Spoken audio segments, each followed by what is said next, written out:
Morning friends, मैं Sanjay sir. हम यहाँ पर कक्षा 8 में विषय संस्कृत में आज नया पाठ 7 शुरू करने जा रहे हैं, जिसका नाम है संख्या।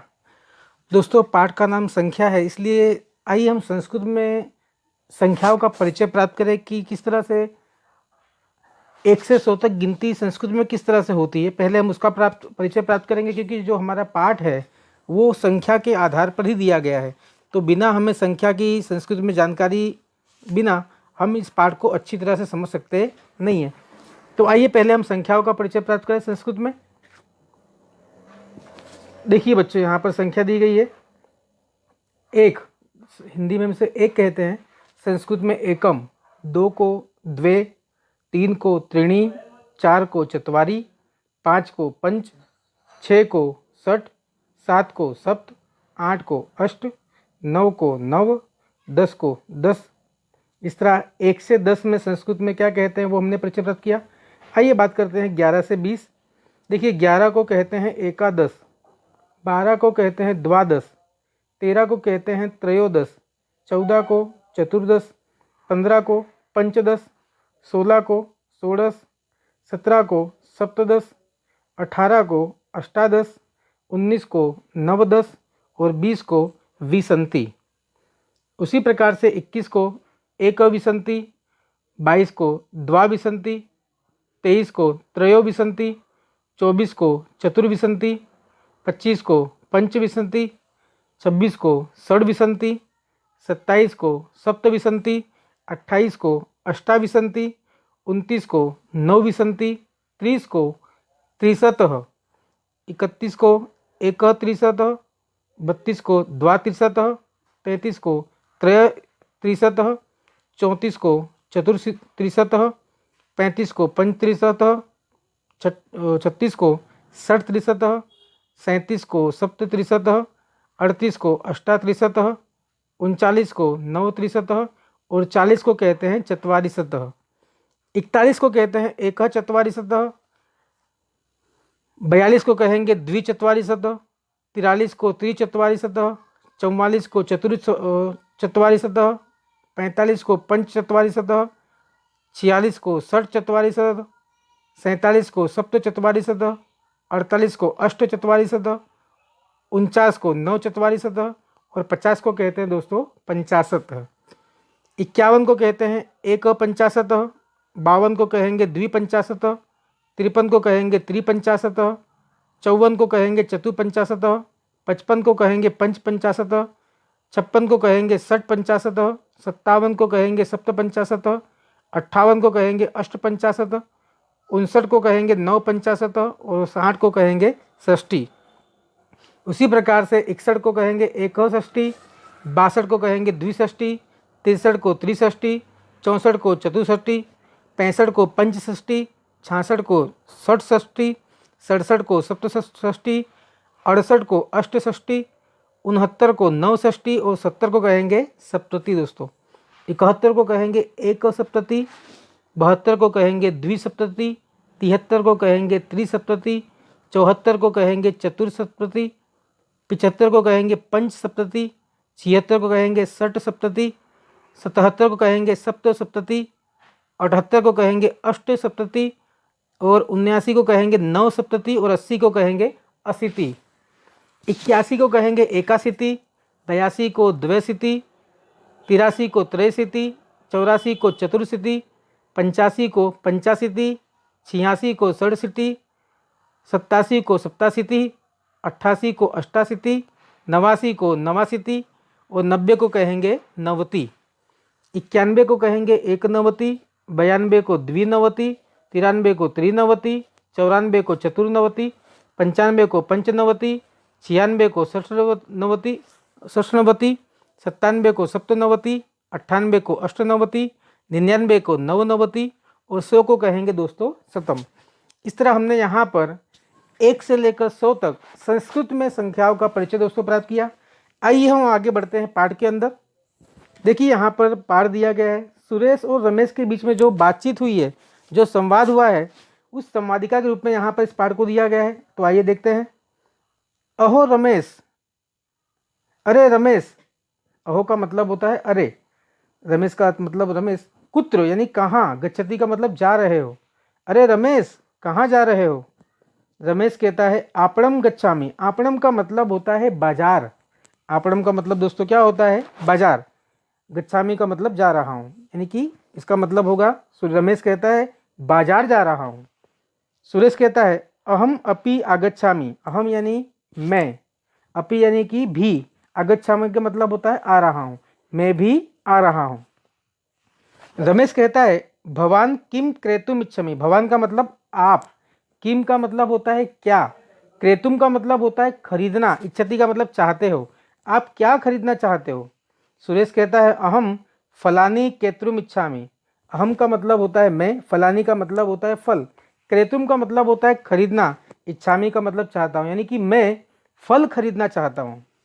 रमेश कहता है पश्यतु, पश्यतु का मतलब होता है देखो, तत्रैव फल विपणी अस्ति, यानी वहाँ पर फल की दुकान है, फल विपणी का मतलब फल की दुकान, तत्रैव यानी कि वहाँ पर, चलतु का मतलब चलो, पश्यतु यानी का मतलब होता है देखो वहाँ पर फल की दुकान है, चलतु यानी चलो।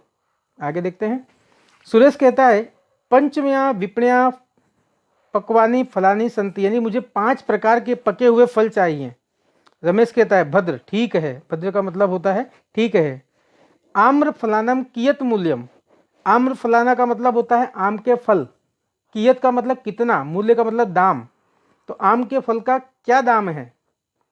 फल विक्रेता कहता है पंचाशत, पंचाशत का मतलब होता है दोस्तों अभी हमने पीछे देखा था, पंचाशत का मतलब होता है 50, 50 रुपये काणम 10 फलाने, यानी कि 50 रुपये के 10 फल, यानी यहाँ पर 10 आम अगर आप खरीदते हैं तो आपको 50 रुपये चुकाने पड़ेंगे। रमेश कहता है फिर द्वादश, द्वादश का मतलब होता है 1 दर्जन, जिसे हम कहते हैं 12 नंग, तो द्वादश कदली फलानम, कदली फलानम का मतलब होता है कि केले का फल, यानी 1 दर्जन केले का फल का क्या दाम है। तो फल विक्रेता कहता है 16 रुपये का, यानी कि 16 रुपये। रमेश कहता है चतुर्णा नारंग फलानम, यानी 4 नारंगी के फल के, तो फल विक्रेता कहता है 20 रुपये का, यानी कि 20 रुपये। सुरेश कहता है तरही मह्यम 30 कदली फलानी ददातु, तरही का मतलब तो, मह्यम का मतलब होता है मुझे, 30 का मतलब 30, कदली फलानी का मतलब होता है केले के फल, ददातु मतलब दीजिए, तो मुझे 30 केले के फल दीजिए। रमेश कहता है मह्यम द्वादश नारंग फलानी ददातु, मह्यम का मतलब मुझे, द्वादश का मतलब होता है 12, नारंग फलानी का मतलब नारंगी के फल, ददातु मतलब दीजिए, यानी मुझे 12 नारंगी के फल दीजिए। सुरेश कहता है कियत मूल्यम, कियत मूल्यम कितना दाम हुआ। फल विक्रेता कहते हैं कदली फलानाम 44, यानी कि केले के फल के 40 रुपये, नारंग फलानाम च 60, और नारंगी के फल के 60 का मतलब 60 रुपये। रमेश कहता है 70 रुपये काणी स्वीकरोतु, यानी 100 रुपये स्वीकार करिए। फल विक्रेता कहता है भवतु, यानी कि आपका धन्यवाद। तो दोस्तों हमारा यहाँ पर ये पाठ क्या होता है, पूरा होता है। आइए इस पाठ में आगे बढ़ते हैं और हम जरा यहाँ पर जो टिप्पणी है उसका परिचय प्राप्त करते हैं। देखिए दोस्तों यहाँ पर टिप्पणी में कदली फलम, कदली फलम का मतलब क्या होता है दोस्तों, जैसे हमने पीछे ही बात की थी, कदली फलानी का मतलब होता है केला, नारंग फलम का मतलब होता है संतरा, आम्र फलम अर्थात आम, आपणम का मतलब होता है दुकान, केत्रुम का मतलब होता है खरीदने के लिए, और विपणी का मतलब होता है भी दुकान, यानी कि आपणम और विपणी दोनों का मतलब क्या होता है, दुकान। पकवानी का मतलब होता है पके हुए, और भद्र का मतलब होता है महोदय अथवा तो महाशय। कियत, कियत का मतलब होता है कितना, और भवतु का मतलब होता है अच्छा अथवा तो भले। तो यहाँ पर हमारी टिप्पणियाँ पूरी होती है। आगे देखते हैं हम स्वाध्याय में। तो स्वाध्याय में जो पहला प्रश्न दिया गया है वो देखिए क्या दिया है बच्चों, निम्नलिखित शब्दों का उच्च स्वर में उच्चारण कीजिए, यानी आपको इसे जोर जोर से पढ़ना है। तो पहला देखो देखिए यहाँ पर आपणम, क्रेतुम, तत्रैव, विपण्याम, 50 रूप्यकाणाम, चतुर्णाम, नारंग फलानाम, मह्यम 70 रूप्यकाणि। तो इस तरह ये शब्दों को आपको घर से भी पढ़ना है, जिससे क्या होगा कि आपका जो उच्चार है संस्कृत में वो अच्छा हो जाएगा। आगे बढ़ते हैं इस पाठ में। अब देखिए यहाँ पर दिया गया है, निम्नलिखित प्रश्नों के उत्तर संस्कृत भाषा में लिखिए। यानी यहाँ पर जो भी आपको प्रश्न पूछे गए हैं इनका उत्तर आपको संस्कृत में लिखना है। तो आइए एक एक करके हम इन प्रश्नों का परिचय प्राप्त करें और इसका आंसर भी देखेंगे। द्वादश कदली फलानाम कियत मूल्यम। द्वादश का मतलब होता है 12, कदली फलानाम मतलब केले के फल, कियत मूल्यम कितना दाम, यानी 12 केले के फल के कितने दाम था। तो दोस्तों उसका दाम था 16 रुपये। देखो हमने पीछे भी देखा था कितना दाम था उसका, 16 रुपये।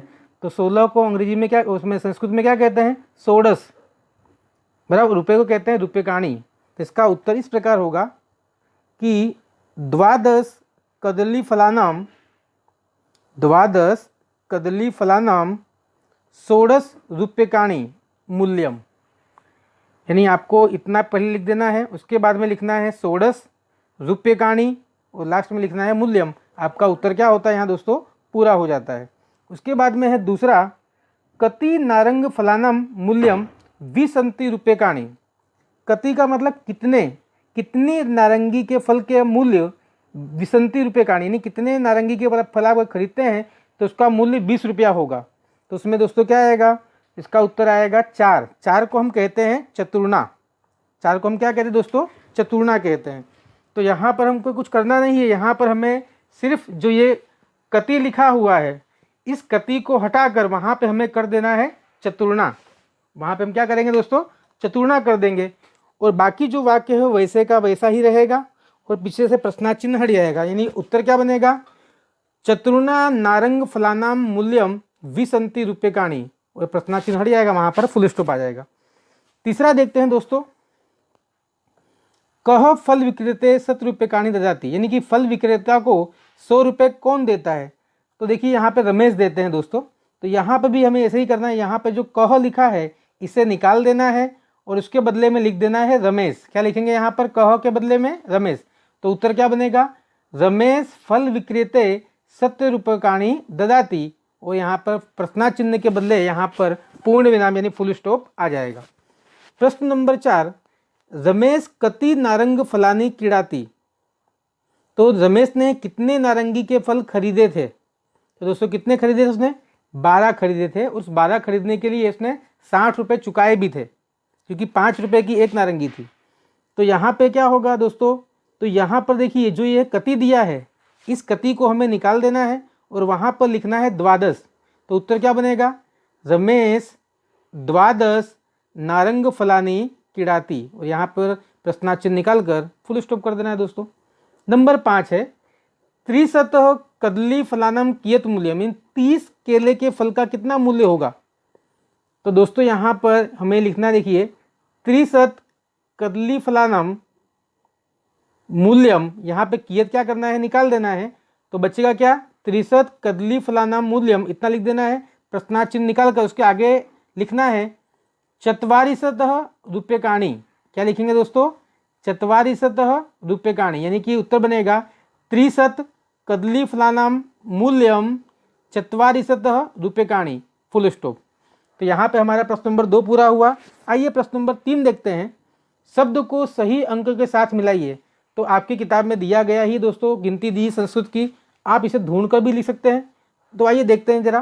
देखिए नवनवति, तो नवनवति का मतलब होता है 99, तो यानी ये यहाँ पर आकर जोड़ेंगे इसे हम।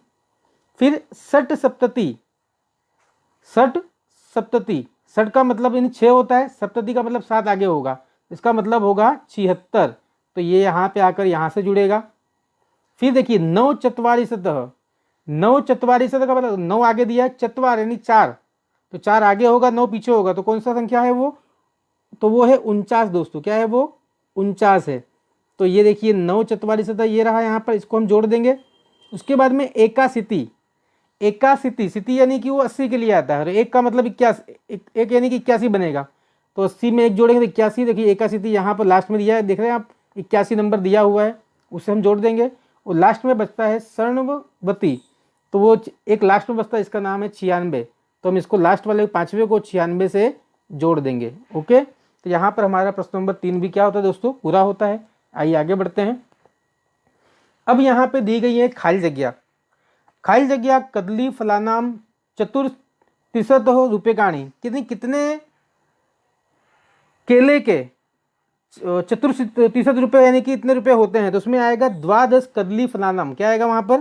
तो यानी कदली फलानाम तो दिया हुआ है दोस्तों, तो हमें सिर्फ यहाँ पे क्या लिखना है? द्वादश यानी 12 लिखना है। यहाँ पर हम यहाँ द्वादश लिख देंगे तो ये खाली जगह क्या होगी? सही तरीके से पूरी हो जाएगी।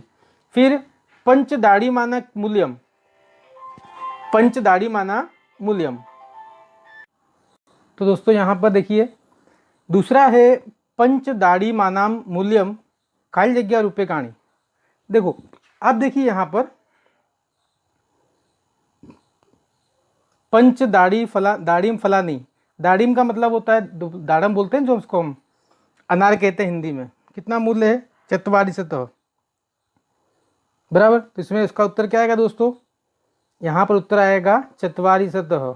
फिर देखिए 10 आम्र फलानाम मूल्यम खाली जगह रूप्यकाणि। आम्र फलानाम देखिए यहाँ पर कहाँ है?